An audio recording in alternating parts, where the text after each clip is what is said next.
The New York Giants just got a double dose of great news. Let's talk about it. My name is Paul. This is Big Apple Sports. Thanks for tuning in. Please just take a quick second, like and subscribe. Grow this awesome Giants community, 5,000 strong and growing. Every new person that joins, the community gets even better. So don't miss out on being a part of that. Two pieces of good news, as I mentioned. The first one would be that the NFL has officially announced their new salary cap, and it's coming in a little bit higher than what was expected, and it could mean the Giants will have more available money. I'm going to break down a little bit about what that might look like, and then I'll get to our second bit of good news for today. So it's expected to jump from 301 to 305 million-ish in that range, way up from 279 from last year. The Giants were expecting to have about $295 million in cap space, so they're expected to have anywhere from $5.7 million to $10.2 million in their 2026 cap. I know on first glance that's not great. You're not going to get a lot of great free agents with $5 to $10 million, but there are a lot of things that the Giants can do to get more cap space. And then something that they have going for them really well, and this is, I know there's a lot of Joe Shane haters out there, but one thing he's done super well in the last year or so is he has fixed the dead cap problem. If you're not familiar with some of the NFL salary cap lingo, basically dead cap is like money that you owe to players who are no longer on your team. And only the Kansas City Chiefs, actually I think they might be tied with the Kansas City Chiefs for the least amount of dead cap space. There's certain teams who have a ton of money in dead cap space, and the Giants have almost nothing, $216,000, which in NFL terms is literally nothing. And so what that means is they have the ability to restructure a lot of contracts, and then they're going to have a ton of money in 2027 and 2028, so they have the ability to really front-load some contracts, or backload a couple contracts and say, hey, we'll give you a pretty good amount of money this year, but then we can give you a lot more money in 27 or 28, and then they can, even if they don't necessarily backload contracts, they have that assurance that they're going to have a lot of money next year. And then there's also a few cap-saving things that they can do. This Sports Illustrated article suggests cutting a few players that would free up $24 million. First, they have Graham Gano. I think that's a pretty easy one. If he's healthy, he's a good kicker, but at his age and considering what we saw last year, I think you got to save that $4.5 million. Devin Singletary, $5 million in savings. Take that all day. You can draft, you saw, the Bears this year drafted Kyle Monangai in the 7th round, and he was way better than Singletary was. It's not hard to find a good, capable running back. Then James Hudson, another easy one to save $5 million.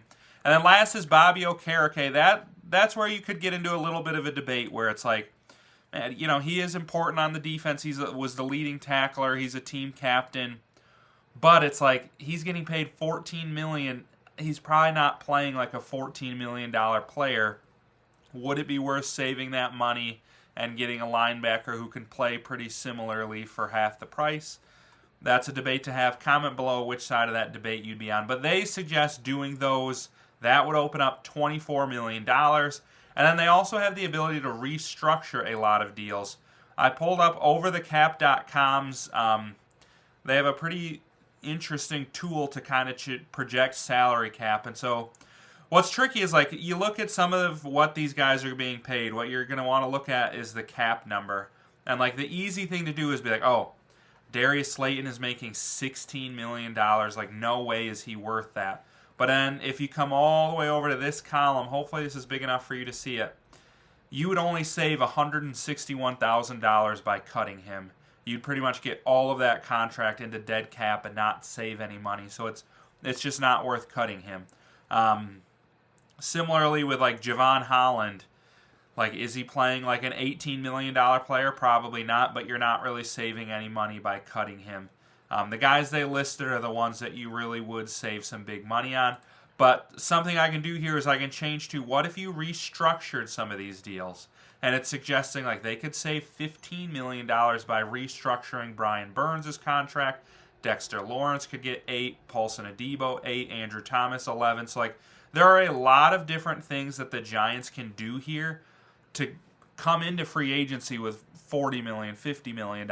So that would be big time. They have like, for all the garbage we throw at Joe Shane, he's really cleaned up this cap situation and has put them in a good position to restructure some things and open up a lot of room this offseason. And I think that's great because it's already been reported that the Giants are going to be aggressive pursuing former Ravens. I know we're all hoping that they go after Tyler Linderbaum, the all-pro center of the Ravens. Recently, they've been kind of getting named as a potential landing spot for Alec Pierce. I mean, if they could get Pierce and Wan'Dale Robinson, that would be pretty crazy. It's hard to imagine they have the money for both of them unless they found a trade partner for Darius Slayton, but we'll see.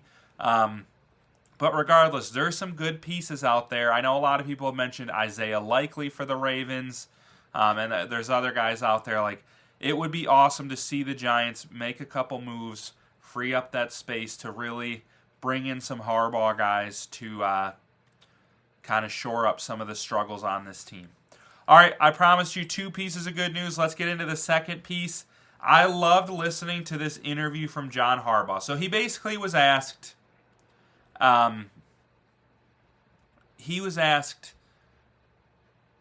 like, what is your expectation for the division? And he didn't just give, like, the generic, like, oh, there's a lot of good teams in the division. We're hoping to play them tough. They're good. We're going to give them our best shot. Like, no, he went straight for the crown and was like, the Eagles are the champs, and we are going to build a team to beat the Eagles. Everything we do, every practice we have, every film session we have will be that in mind. That crown is ours, the division champion crown. That's what we're after. The Eagles have it. We are coming for the Eagles. I love that mentality. And then he actually brought up something that actually instantly popped in my head before we even brought it up. He talked about Bo Schembechler, the old Michigan coach, when Michigan was down and couldn't beat Ohio State back in like the 60s. That was their mentality. Beat Ohio, beat Ohio. And then, lo and behold, they ended up doing that. And then similarly, his brother at Michigan, they came up with a drill after, like, Harbaugh lost his first, like, 4 or 5 games against Ohio State. And they ended up making a drill called the Beat Ohio drill, where it said, like, it was their most physical practice. They would all the time, like, every practice, they'd be like, hey, one more rep to beat Ohio, one more. Like they said, we were blasting music, doing smelling salts. It was our most physical period. We did an extra drill. They loved it. Like, it like rallied the team together. Like, are you doing everything you can today to beat Ohio? And that's the same mentality that John Harbaugh is going to have at, like, for the Giants, is he's going to say, like, he's going to be telling people in practice, like, hey, the Eagles are the division champs. We're coming for that. What are you doing today to beat the Eagles? Like, obviously, he mentioned, too, like, our goal is to beat all 3 teams, but the Eagles are the champs. That's who we're after. We're doing everything to beat the Eagles. And I think they're built to do it. Like, I'm sure you guys remember when they played the Eagles in New York this year. I guess New Jersey, technically. But they dominated them. Like, the Eagles are a team, they are at their best when they're running the football and being physical. And the Giants are going to be a very good running physical football team. When they had Cam Scadaboo and Jackson Dart going strong last year, like, even without the Harbaugh mentality and like the physicality Harbaugh's going to bring to this offense, they were running it down teams' throats and controlling the tempo, controlling the clock, keeping other teams' offenses off the field, and they ended up whooping the Eagles. And you got to remember, it was Wan'Dale and Lil Jordan Humphrey at receiver. There was no Darius Slayton. There was obviously no Malik Neighbors.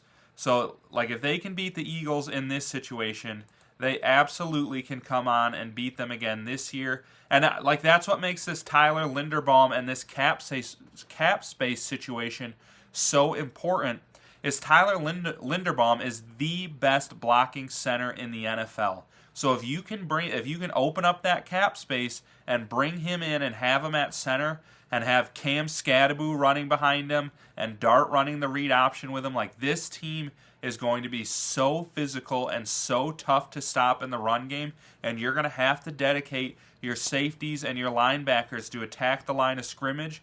And when you do that, that's when Dart's going to fake it and beat you over the top to Malik Neighbors or Wan'Dale Robinson, maybe Alec Pierce, Darius Slayton, whoever. Like, I think there's going to be a group of guys who are going to be able to do that. Maybe Jameis Winston. Lord knows we saw it. He can beat corners out in coverage and fight his way into the end zone.